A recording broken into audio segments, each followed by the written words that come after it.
നമസ്കാരം, ഞാൻ Vijeesh ഷൊള്ളൂർ, professional full time ട്രേഡറാണ്. എല്ലാവർക്കും വിജീഷ് ഷൊള്ളൂർ മാർക്കറ്റ് പ്രഡിക്ഷൻ എന്ന അനാലിസിലേക്ക് സ്വാഗതം.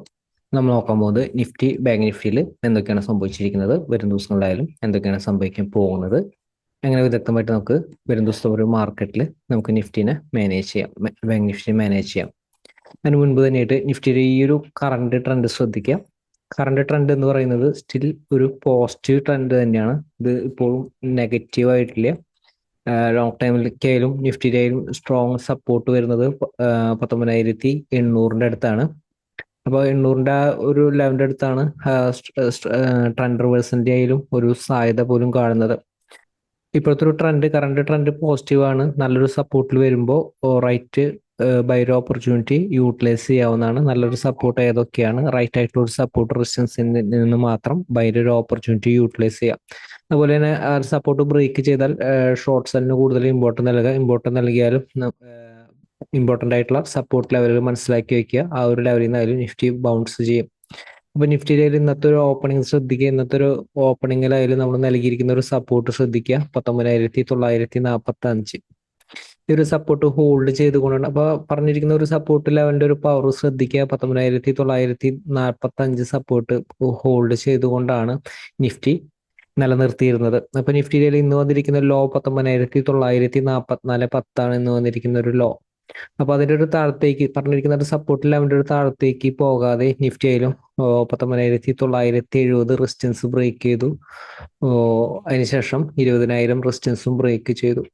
അപ്പൊ അതിനുശേഷം ഒരു സ്ട്രോങ് ആയിട്ടുള്ള ഒരു അപ്പ് മൂവ്മെന്റ് ആണ്. എക്സാക്ട് ആയിട്ടുള്ള ഒരു മുകളിലേക്കുള്ള ഒരു ഹയർ ലെവലിലേക്കുള്ള ഒരു ട്രെൻഡാണ് നമ്മൾ സൂചിപ്പിച്ചിരുന്നു. ഹയർ ലെവലിലേക്ക് വേറെ പ്രത്യേകിച്ച് റെസിസ്റ്റൻസ് ലെവലുകളില്ല. അപ്പൊ എപ്പോഴും റൈറ്റ് ആയിട്ടുള്ള ഒരു സപ്പോർട്ട് റെസിസ്റ്റൻസ് അനുസരിച്ച് നിലനിന്ന് കഴിഞ്ഞാൽ എക്സാക്ട് ആയിട്ടുള്ള ഒരു ട്രെൻഡ് നമുക്ക് നിലനിൽക്കാനായിട്ട് സാധിക്കും. അപ്പോൾ ഈ ഒരു ട്രെൻഡ് ആയാലും ഇപ്പോൾ വരും ദിവസങ്ങളായാലും ഈ ഒരു ട്രെൻഡ് ആയാലും എങ്ങനെയാണ് മാനേജ് ചെയ്യുക? അപ്പോൾ ഒരു ദിവസങ്ങളായാലും നിഫ്റ്റിയിലായാലും എക്സ്പയറി ആണ്. നമുക്കൊരു എക്സ്പയറി ലെവൽ നമുക്ക് ഇപ്പോഴത്തെ ഒരു മാർക്കറ്റ് സിറ്റുവേഷനിൽ നമുക്കൊരു കൃത്യമായിട്ട് പ്രഡിക്ഷൻ നടത്താനായിട്ട് സാധിക്കില്ല. കാരണം ഇപ്പോഴത്തെ മാർക്കറ്റിന്റെ ആ ഒരു മൂവ്മെന്റും സെന്റിമെന്റിലും അങ്ങനെയാണ്. സെന്റിമെന്റിൽ പോസിറ്റീവ് ആണ്. റൈറ്റ് ഒരു സപ്പോർട്ട് ചെയ്യുന്നത് തന്നെ ബൈ ഓപ്പർച്യൂണിറ്റി യൂട്ടിലൈസ് ചെയ്യുക. അപ്പോൾ റൈറ്റ് ഒരു സപ്പോർട്ട് റെസിസ്റ്റൻസ് ലെവലുകൾ എവിടെയാണ് നമുക്ക് നോക്കാം. ഇപ്പോഴത്തെ ഈ ഒരു പോസിറ്റീവ് ട്രെൻഡ് ഹയർ ലെവലിലേക്ക് വേറെ പ്രത്യേകിച്ച് റെസിസ്റ്റൻസ് ലെവലുകൾ ഇല്ല. 20,040 സപ്പോർട്ട് ഹോൾഡ് ചെയ്യുന്നുണ്ടെങ്കിൽ ഈ ഒരു ലെവലിൽ നിന്നായാലും ബൈക്ക് സാധ്യതയുണ്ട്. ബൈ ഓപ്പർച്യൂണിറ്റി വന്നാൽ യൂട്ടിലൈസ് ചെയ്യാവുന്ന. പക്ഷെ 20,040 ബ്രേക്ക് ചെയ്ത് കഴിഞ്ഞാൽ ഷോർട്ട് സെല്ലാണ് സാധ്യത. 20,040 താഴത്തേക്ക് ഒരു ക്യാൻഡിൽ ക്ലോസ് ചെയ്താൽ ചെറിയ ടൈം ഫ്രെയിമിൽ ഷോർട്ട് സെല്ലിന്റെ ഓപ്പർച്യൂണിറ്റി യൂട്ടിലൈസ് ചെയ്യാവുന്നതാണ്. പക്ഷെ ലോവർ ലെവലായാലും സപ്പോർട്ടുകൾ ഉണ്ട്. 20,005 സപ്പോർട്ടാണ്. അതുപോലെ തന്നെ 19,980 സപ്പോർട്ടാണ്. അപ്പോൾ ഈ ഒരു രണ്ട് സപ്പോർട്ടുകൾക്കും താഴെ നിഫ്റ്റിയുടെ സപ്പോർട്ട് 19,945 സപ്പോർട്ടാണ്, 19,890 സപ്പോർട്ടാണ്. അപ്പൊ തൊട്ടടുത്താണ് നമുക്ക് ആ ഒരു സപ്പോർട്ട് റെസിസ്റ്റൻസുകൾ കാണുന്നത്. അപ്പൊ അതുകൊണ്ട് തന്നെ മാർക്കറ്റിന് ഒരു വോളറ്റാലിറ്റിക്ക് സാധ്യതയുണ്ട്. ഇൻ കേസ് ഷോർട്ട് സെന്റിയോ ബൈരോ ഓപ്പർച്യൂണിറ്റിയോ യൂട്ടിലൈസ് ചെയ്യുമ്പോൾ പ്രത്യേകം ശ്രദ്ധിക്കേണ്ടത് പറഞ്ഞിരിക്കുന്ന റെസിസ്റ്റൻസിന്റെ മുകളിലേക്ക് വളരെ ഈസി ആയിട്ട് കയറി പോകുന്നുണ്ടോ എന്ന് ശ്രദ്ധിക്കുക. അങ്ങനെയുള്ള ഒരു സിറ്റുവേഷനിലാണ് മാർക്കറ്റ് ഒരു സ്ട്രോങ് ആയിട്ടുള്ള ഒരു പോസിറ്റീവ് ട്രെൻഡ്, അതുപോലെ തന്നെ പറഞ്ഞിരിക്കുന്ന ഒരു സപ്പോർട്ട് ലെവൽ വളരെ ഈസി ആയിട്ട് ബ്രേക്ക് ചെയ്ത് പോകുന്നുണ്ടെങ്കിൽ വീക്ക്നെസ് ആണ്, കൂടുതൽ വീക്ക്നെസ് ആണ്. അല്ലെങ്കിൽ ഈ ഒരു ലെവലിൽ നിന്ന് ഒരു വോളറ്റൈൽ മൂവ്മെന്റ് ആണ് സാധ്യത. എക്സാക്ട് ആയിട്ടുള്ള ഒരു സപ്പോർട്ട് റെസിസ്റ്റൻസ് അനുസരിച്ച് പ്രോഫിറ്റ് ബുക്ക് ചെയ്യാവുന്നതാണ്. അതുപോലെ തന്നെ ഓപ്പൺ ചെയ്യുന്ന 20,005 സപ്പോർട്ടിന്റെ താഴെയാണെങ്കിൽ ചെറിയ ടൈമിലെ ഷോർട്ട്സ് ആൻഡ് ഓപ്പർച്യൂണിറ്റി യൂട്ടിലൈസ് ചെയ്യുക. അടുത്തൊരു ബൈർ ഓപ്പർച്യൂണിറ്റി 19,980 അല്ല, 20,005 മുകളിലേക്ക് സസ്റ്റൈൻ ചെയ്താൽ മാത്രമാണ് ബൈർ ഓപ്പർച്യൂണിറ്റി യൂട്ടിലൈസ് ചെയ്യേണ്ടത്. അതിനുശേഷം ആയാലും ലോവർ ലെവൽ സപ്പോർട്ട് 19,945 സപ്പോർട്ട് വരുന്നത്. അപ്പോൾ നിഫ്റ്റി ആയാലും ഹയർ ലെവലാണ് ഓപ്പൺ ചെയ്യുന്നതെങ്കിൽ ആദ്യത്തെ 15 മിനിറ്റിന് ശേഷം വരുന്ന ഒരു ട്രെൻഡ് ഫോളോ ചെയ്യുക. കൃത്യമായിട്ടുള്ള ട്രെൻഡ് നിങ്ങൾക്ക് നിലനിൽക്കാനായിട്ട് സാധിക്കും. ഇപ്പോൾ ബാങ്ക് നിഫ്റ്റിയിൽ നമുക്ക് നോക്കാം. ഇപ്പോൾ വരും ദിവസങ്ങളിൽ ഇത്തരം ലെവലുകൾ ഫോളോ ചെയ്ത് കഴിഞ്ഞാൽ എക്സാക്ട് ആയിട്ടുള്ള ഒരു ട്രെൻഡിൽ നിലനിൽക്കാനായിട്ട് സാധിക്കും. ബാങ്ക് നിഫ്റ്റിയിലും ഇപ്പോഴത്തെ ഒരു സെന്റിമെന്റിൽ പറയാനായിട്ട് മുൻപ് തന്നെയായിട്ട് ഇന്നത്തെ മാർക്കറ്റിൽ സംഭവിച്ചു നോക്കാം. പക്ഷെ ബാങ്ക് നിഫ്റ്റിയിൽ നമ്മളൊരു എക്സ്പയറി പറഞ്ഞിരുന്നു 47,500 ബിലോ നിലനിൽക്കുന്ന രീതിയിലാണ് പറഞ്ഞിരുന്നത്. പക്ഷെ ബാങ്ക് നിഫ്റ്റിയിൽ അത് ഫെയിലിയർ ആയി. പറഞ്ഞിരിക്കുന്ന റേഞ്ചിൽ ബാങ്ക് നിഫ്റ്റിയിൽ എക്സ്പയറി നിലനിൽക്കാനായിട്ട് സാധിച്ചിരുന്നില്ല.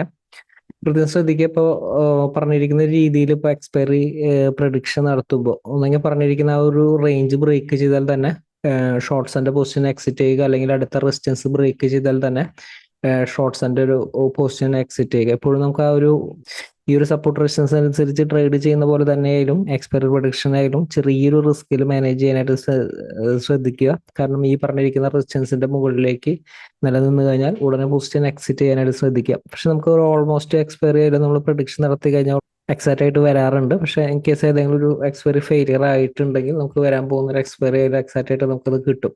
അപ്പോൾ ഇന്നത്തെ മാർക്കറ്റിൽ സംഭവിച്ചു നോക്കുക, ബാങ്ക് നിഫ്റ്റി 47,320 47,320 നമ്മൾ കഴിഞ്ഞ ദിവസത്തിൽ ഒരു സപ്പോർട്ട് നൽകിയിരിക്കുന്നത്. അപ്പൊ എക്സാക്റ്റ് ആയിട്ട് ആ ഒരു സപ്പോർട്ട് നിഫ്റ്റിയിലും ബാങ്ക് നിഫ്റ്റിയിലും പറഞ്ഞിരിക്കുന്ന ആ ഒരു സപ്പോർട്ട് വർക്ക് ചെയ്ത് നോക്കുക. എക്സാക്റ്റ് ആയിട്ട് ആ ഒരു സപ്പോർട്ട് ഹോൾഡ് ചെയ്തുകൊണ്ടാണ് ബാങ്ക് നിഫ്റ്റി നിലനിർത്തിയിരുന്നത്.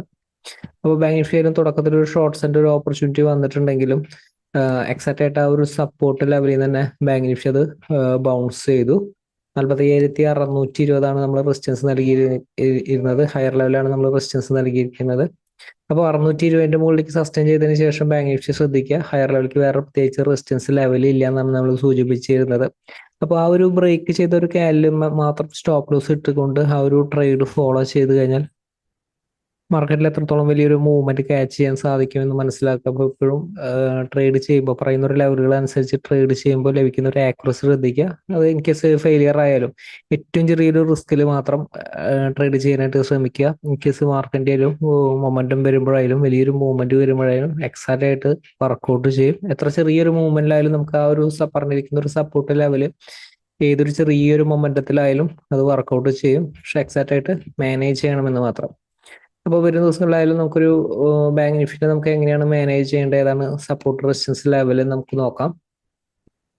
ഇപ്പോൾ കറന്റ് ഒരു സെന്റിമെന്റിൽ ഇപ്പോൾ നിഫ്റ്റി ബാങ്ക് നിഫ്റ്റി ആയാലും പോസിറ്റീവ് തന്നെയാണ്. പക്ഷേ ഈ ഒരു സെന്റിമെന്റിലായാലും നമുക്കൊരു പൊസിഷനിൽ നമുക്കൊരു മാനേജ് ചെയ്യാൻ പറ്റില്ല. കാരണം നിഫ്റ്റിയിലും ബാങ്ക് നിഫ്റ്റിയിലും ഒരു സ്റ്റോപ്പ് ലോസ് ലെവൽ ലോവർ ലെവലാണ് കിടക്കുന്നത്. അപ്പോൾ അതുകൊണ്ട് തന്നെ എക്സാക്റ്റ് ആയിട്ടൊരു ട്രെൻഡ് ഫോളോ ചെയ്യാനായിട്ട് ബുദ്ധിമുട്ടാണ്. അപ്പോൾ അതുകൊണ്ട് തന്നെ ഇൻട്രാഡേ ലെവലിൽ ഫോളോ ചെയ്യുക. 47,850 ഇമ്മീഡിയറ്റ് ആയിട്ട് നിലനിർത്തേണ്ട ഒരു സപ്പോർട്ട്. അപ്പോൾ 850 ബ്രേക്ക് ചെയ്ത് വരുന്ന ഓപ്പണിംഗ് ചെറിയ ടൈമിൽ ഷോർട്ട്സ് ആൻഡ് ഓപ്പർച്യൂണിറ്റി യൂട്ടിലൈസ് ചെയ്യുക. പക്ഷേ 850 മുകളിൽ നിൽക്കുമ്പോൾ ബൈ സെന്റിമെന്റിലാണ്. ഇതിന്റെ ഒരു താഴത്തേക്ക് നിലനിൽക്കാതെ ഷോർട്ട്സ് ആൻഡ് ഓപ്പർച്യൂണിറ്റി യൂട്ടിലൈസ് ചെയ്യരുത്. അപ്പോൾ തന്നെ വലിയൊരു ഗ്യാപ്പ് അപ്പ് ഓപ്പണിംഗ് ആയിരുന്നാൽ ആദ്യത്തെ ഒരു 5 മിനിറ്റിന് ശേഷം വരുന്ന ഒരു ഓപ്പർച്യൂണിറ്റി യൂട്ടിലൈസ് ചെയ്യുക. ഹയർ ലെവലിലേക്ക് വേറെ പ്രത്യേകിച്ച് റെസിസ്റ്റൻസ് ലെവലുകളില്ല. അതുപോലെ തന്നെ ഓപ്പൺ ചെയ്യുന്ന ഗ്യാപ് ഡൗൺ ഓപ്പണിംഗ് ആയിരുന്നാലും 47,600 സപ്പോർട്ട് ഹോൾഡ് ചെയ്തുകൊണ്ട് 650 മുകളിലേക്ക് സസ്റ്റെയിൻ ചെയ്ത ബൈ ആണ്. പക്ഷേ 850 റെസിസ്റ്റൻസ് ആണ്. 600 ബ്രേക്ക് ചെയ്താൽ വീക്ക്നെസ് ആണ്. 47,600 ബ്രേക്ക് ചെയ്ത് വരുന്ന ഒരു ഓപ്പണിംഗ് ആണെങ്കിൽ ചെറിയ ടൈമിലെ ഷോർട്ട്സ് ആൻഡ് ഓപ്പർച്യൂണിറ്റി യൂട്ടിലൈസ് ചെയ്യുക. ലോവർ ലെവൽ സപ്പോർട്ടുകൾ മനസ്സിലാക്കി വയ്ക്കുക. 365 സപ്പോർട്ടാണ്, 220 സപ്പോർട്ടാണ്. അതുപോലെ തന്നെ പ്രത്യേകം ശ്രദ്ധിക്കുക, ഓപ്പൺ ചെയ്യുന്ന ഗ്യാപ് ഡൗൺ ഓപ്പണിംഗ് ആയിരുന്നാലും സപ്പോർട്ടിലാണെങ്കിൽ ബൈക്കാണ് കൂടുതൽ സാധ്യത. ബൈക്ക് കൂടുതൽ ഇമ്പോർട്ടൻസ് നൽകുക. ഇൻ കേസ് സപ്പോർട്ട് റെസിസ്റ്റൻസിന്റെ ഉള്ളിലാണ് ഓപ്പൺ ചെയ്യുന്നതെങ്കിൽ വെയിറ്റ് ചെയ്യുക. റെസിസ്റ്റൻസിന്റെ അടുത്തെത്തിയതിന് ശേഷം റെസിസ്റ്റൻസിന്റെ മുകളിലേക്ക് സസ്റ്റെയിൻ ചെയ്യുന്നുണ്ടോ നോക്കുക. എന്നിരുന്നാൽ മാത്രമാണ് ബൈർ ഓപ്പർച്യൂണിറ്റി യൂട്ടിലൈസ് ചെയ്യേണ്ടത്. ബൈർ ഓപ്പർച്യൂണിറ്റി കിട്ടിയാലും ചെറിയൊരു റിസ്കിൽ എപ്പോഴും ട്രേഡ് ചെയ്യാനായിട്ട് ശ്രമിക്കുക. അല്ലെങ്കിൽ ഈ ലെവലിൽ നിന്ന് റെസിസ്റ്റൻസിന്റെ അടുത്ത് നിന്ന് ഷോർട്ട്സ് ആൻഡ് ഓപ്പർച്യൂണിറ്റി വരുമ്പോൾ യൂട്ടിലൈസ് ചെയ്യാവുന്നതാണ്. അപ്പോൾ നിഫ്റ്റി ബാങ്ക് നിഫ്റ്റി അതിൽ ഇത്ര ലെവലുകൾ ഫോളോ ചെയ്ത് കൃത്യമായിട്ടുള്ള ട്രെൻഡിൽ നല്ല കണ്ടിട്ട് ശ്രദ്ധിക്കുക. മാർക്കറ്റ് വലിയ അവസരമായിട്ട് വരുന്ന ദിവസം അപ്ഡേറ്റിൽ വീണ്ടും കാണാം. ഇപ്പോൾ ഫിൻ നിഫ്റ്റിയുടെ അപ്ഡേറ്റ് ഇപ്പോൾ കുറച്ച് ദിവസമായിട്ട് ഫിൻ നിഫ്റ്റിയുടെ അപ്ഡേറ്റ് നൽകാറില്ല. വരും ആഴ്ചകളുടെ ഫിൻ നിഫ്റ്റിയുടെ അപ്ഡേറ്റുകൾ നൽകി തുടങ്ങുന്നതായിരിക്കും.